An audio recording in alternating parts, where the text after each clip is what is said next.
Happy Halloween, everybody. My name is Bob Ford. Since my first video reading went over so well, I think I'm a little over 500 hits right now. I'm doing another one for this Halloween season. This reading goes out to my mother and my late grandmother, Essie McVicker. And this story is Early Harvest. I'll talk a little bit about the originations of the story when I'm done. But I will tell you this, first of all, this was written originally for a themed anthology, all based on Nick Cave lyrics. And since it is about 5 o'clock in the morning, that combination and coffee right now gave me the idea to offer a little bit of a contest. If you can tell me, the first person to tell me what Nick Cave song this story was based on, and let me know, I will send you a free autographed copy of The God Beneath My Garden. And if you don't want to play, it's still available in print and ebook form on Amazon. So, this is Early Harvest. Dear Penny, I hope you're doing all right, hon. It's been too long, and I could tell you worried about me in your last letter, though I know you'd never push me to talk until I was getting ready.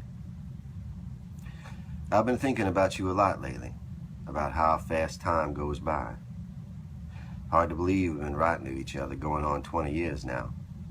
Guess we're not little girls at Bible camp anymore. Do you still go to St. Matthew's every Sunday? I haven't been to church in so long, I'm afraid I won't remember the hymns, but I believe again, Penny. I have faith. Sometimes God finds you when you need Him the most. Just the other day, I was thinking about when we hiked back in the pines at Stormy Creek and found that cold spring hidden in the ferns. We swam there all day, not a stitch of clothes on. The sun smiling down on us, splashing and laughing. Seems like so long ago. It's been a long, long time since I felt that good, Penny. For years, I've been one of those canaries my pappy used to take in the coal mines up in Yankstown. Remember how they used to carry them in the mine shafts to see if the air was okay to breathe? For such a long time, I felt like I was surrounded by darkness, waiting to see if I was living in bad air. You remember the summer we helped my granny tend her garden? 82 years old, widowed for 10, and still going strong. A twinkle in her eyes and still serving the best damn cherry pie around these parts. Granny taught us a lot that summer, but it sure took me a long time to understand. Beautiful flowers all around, but the weeds sneak in if you don't pay attention. I've been tending my gardens, Penny. I miss you, hon. I wish we could be little girls again. I wish we could start over like seedlings in fresh-tilled dirt and get another chance. Maybe grow in different ways this time around, huh? I tried so hard to make Henry happy, but I guess I was never enough. You remember my Aunt Ellen? She was the one that used to smoke Pall Mall 100s and hold seances in a field where the Cherokees were supposed to be buried. Ellen used to say that all men are whores and all women are bitches. I guess a little bit of me always knew the first part was true enough, though I didn't really want to believe it. Not until I found out about Henry and Sheila. And then, well, when I was a little girl, I used to listen to Pastor Phil preach about how God is everywhere, and everything from the tallest mountains to the tiniest dragonflies in Gatlin. But he was wrong, Penny. God is vengeance.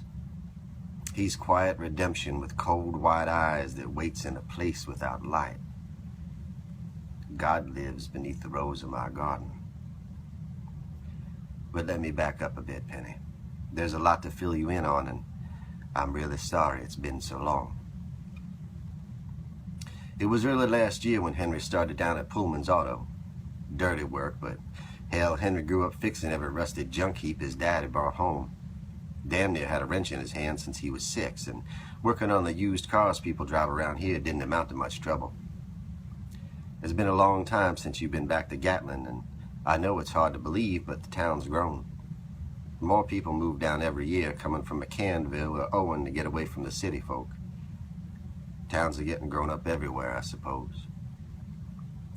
Pullman's has been a lot busier since Henry started, going well enough that Pullman had to hire one of the Gover boys as a mechanic and a girl to work the phones. Sheila Coyce was the new girl's name. I saw her once when I was in Beckman's Drug. Pretty little thing. Thin waist and legs on a tiny build. Full of grace as one of those gray barn spiders we get in late September. I don't know what she did before, but she sure wasn't raised on no farm. Her hair was all done up in red highlights, and her eyes were just as green and full of life as those young fiddlehead ferns up at Stormy Creek. I can see why Henry did what he did. I could write lies to you, Penny. Same lies I told myself for about a month or so. But I know better, honey. I knew what he was up to. I can't even say she was the first. It was the little things I'd noticed, you know? The tiny things in a marriage. I've written to you long enough. You know how he was. When Henry was of a mind, he could be downright sweet, but more than not, he wasn't. Mornings came and Henry couldn't wait to get to work. Started having late evenings with all kinds of excuses on how Pullman was making him do this or that. He didn't seem to be all that mad about it, though. Do you remember the pearl-handled pocket knife my pappy gave me? I never told you, but a few years back I gave it to Henry on his birthday. He thanked me, and I think it was one of the few times he really understood how much I loved him, you know. He knew how much that knife meant to me, and he took good care of it. But since Sheila came along, he'd leave it behind at the house when he left for work. I think maybe he was afraid he'd lose it whenever he was spending time with her. Like I said, I kept lying to myself for too long, but you can't run from the truth forever. Sometimes I'd catch a scent on him, not perfume, her natural smell. I have to admit I was jealous, envious even, though I know it's a sin. She smelled young and vibrant, full of life and passion that hadn't been dirtied with tough times yet. I'm sure she knew Henry was married. I know she did. But when he's of a mind, Henry could be a silver-tongued devil. He could always get me to do anything he wanted. I'm sure it was the same with her. I wanted to hate her, Penny, but I couldn't. I never wanted to hurt her. Through the end of May, I kept thinking about the two of them while I worked in my garden. I put up tomatoes and carrots and cucumbers. Even had a row of beets set in place. I was going to try some cantaloupe, but last year Lester's damn goat got loose and ate every plant I had. I just didn't have the strength to try them again this year. Last thing I was getting ready to plant was sweet corn. It was going to be the same kind we used to plant with Granny. That Silver Queen corn that tastes like it was dipped in sugar. I'd been working the better part of a morning, putting up new barbed wire and turning the soil to get it ready. I was digging up an old root when my hoe thunked hard against something in the dirt. It wasn't a solid, earthy sound. This was something big and hollow buried in the ground. I knelt down under the May sun and brushed away the dirt to see wide wooden planks set side by side. I used the hoe to keep moving the soil and found more of them. I have to tell you, Penny, I got so excited. It was like I was 8 years old and finding pirate treasure in the backyard. It was a treasure, all right, but this one didn't sparkle and gleam with jewels. It sat dark and full of shadows and swallowed sunlight whole. I wedged the handle of my shovel under one of the boards and leaned my weight into it, and the end of the board popped free. A cool air washed over me, but the smell, Penny, it was like the swamp water where we used to watch the turtles come out in the evenings. I looked down in there, and it was like staring down a long tunnel. The little bit of sunlight showed rock walls, and the water at the bottom swirled with rainbow oil slicks. I stretched out on my belly like a little kid and watched the colors reflecting back. I must have stared down that well for most of the afternoon. I felt at peace, and for the first time since finding out about Henry, my heart didn't hurt so much. Every once in a while I saw the surface of the water break and the length of eels thicker than my wrist twirl over on themselves. Just as I was getting ready to leave, I saw it, Penny. I saw him. An arm, skinny and pale as driftwood, stretched from the shadows into the beam of light. I watched as a bony hand turned over and let the sun spill across its palm. Penny, I know how all of this sounds, but you have to believe me. I don't know how long it's been down there.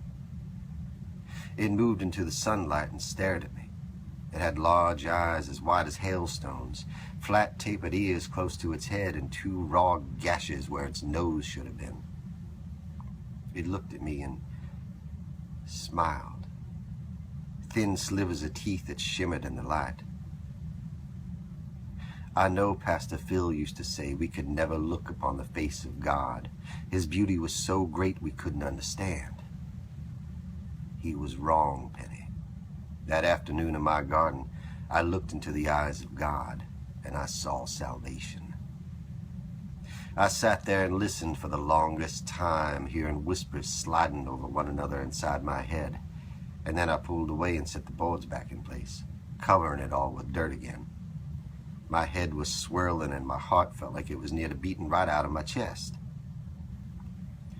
When Henry got home, I had a hot dinner and a cold beer waiting for him. I didn't hardly sleep that night.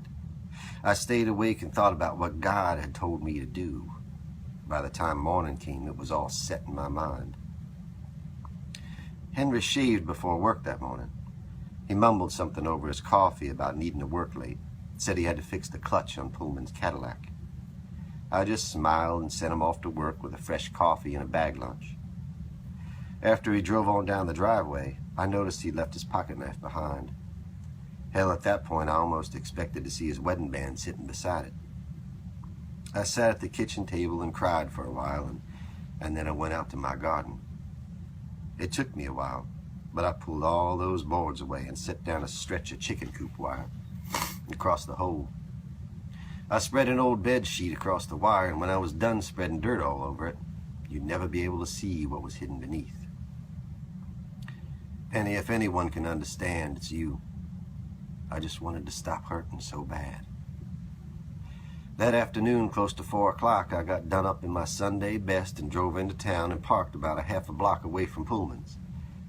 I walked over to Beekman's Drug and used the payphone outside. Sheila answered in a voice as sweet as honey, and I told her I was broke down with 2 kids in a car up north of Gatlin on Route 40. She covered the phone to say something, and I heard Pullman yell back to Henry to get the tow truck ready. Henry must have said something back, because I heard Pullman tell him he didn't give a damn if he had plans or not. Sheila told me somebody would be on the way to help me, and I could hear the disappointment when she spoke. I recognized it the way I've heard it in my own voice over the years. I sat in the truck and watched as Henry got the diesel started and drove off. It wasn't much longer when Pullman went off in his Cadillac. No one was left except for little Miss Hot Pants herself. You remember when Sadie got sick a while back? She busted from the pasture and got up near Muddy Creek and ate those damn pin cherries. When the vet came out, he brought horse salts and some other things I had to cut into her feed. He also brought a few syringes of ketamine in case she wouldn't settle down at night.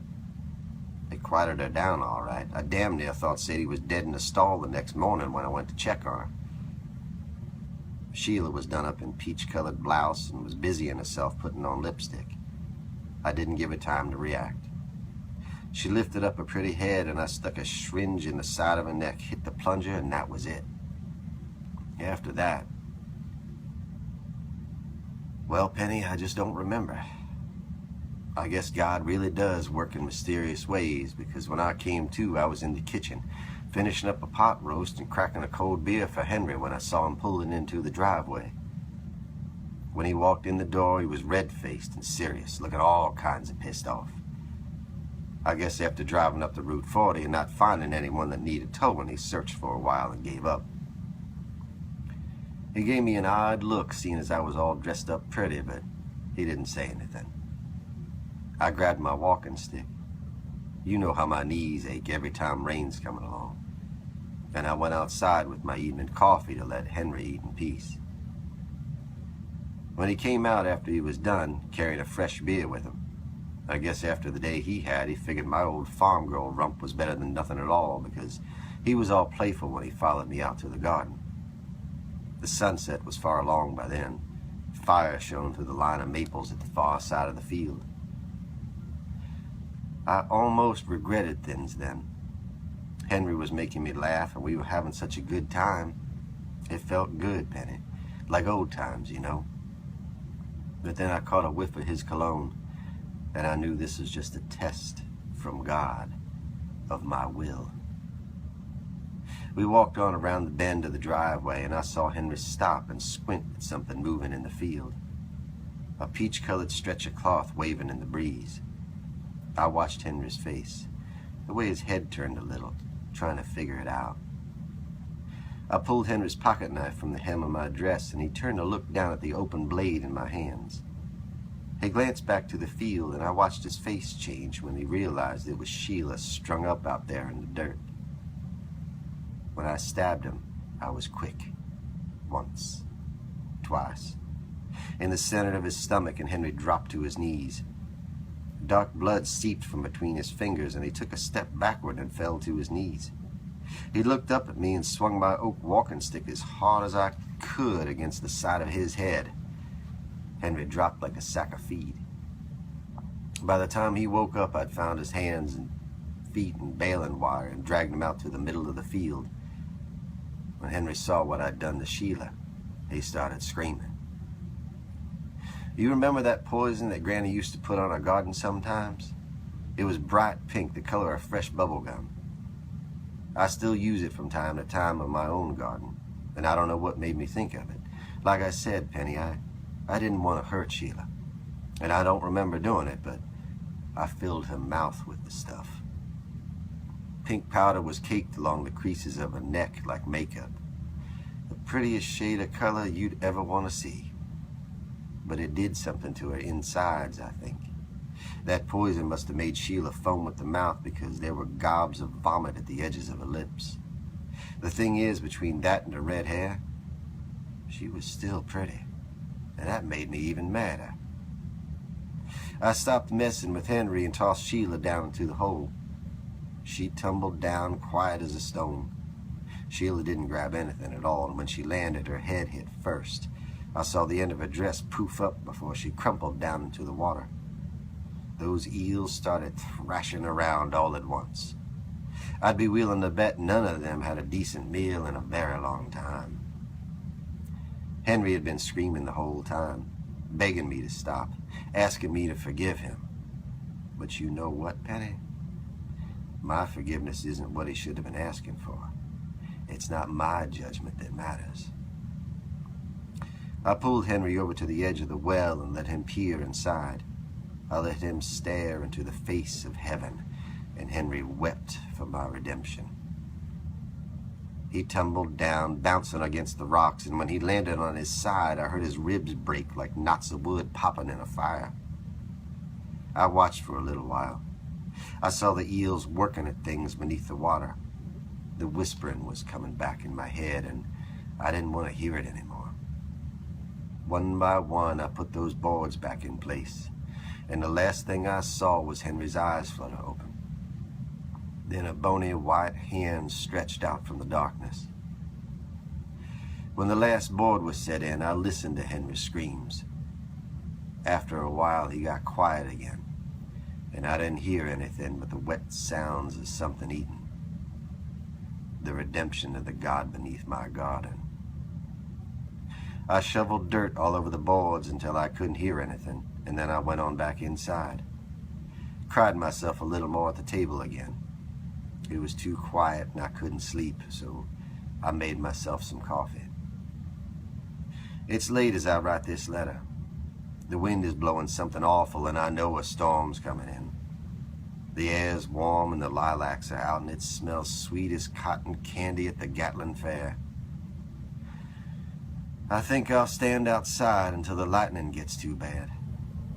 I want to feel the raindrops on my skin. I wonder if they taste like they did when we were little girls. I wonder if they're still as pure as baby tears and sweet as salvation. I wonder if they'll wash away my sins. I don't know what's going to happen, Penny, but I don't feel like a canary in a coal mine anymore. I'm not scared. I have faith. I've been wondering about how my garden will be this summer. Will the corn be as sweet as I remember? Will the tomatoes taste rich and full, or will they be bitter?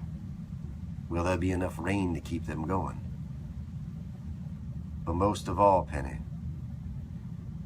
most of all, I wonder about what the God beneath my garden will ask of me next, and what will happen if I don't listen. I miss you, hon. Thank you. So that was The God Beneath My Garden. Again, that's in my collected short fiction. Same title, available in print and ebook on Amazon. I dedicated this reading to my mother and my late grandmother. When I was young, I grew up on a farm in the northern part of Maryland, and at family cookouts and get-togethers and things like that, I would play with the other kids and my cousins and aunt and uncles and things. But sooner or later, I would turn into a gargoyle and basically get still and listen to the stories that my mother and my grandmother would tell. Stories from their youth.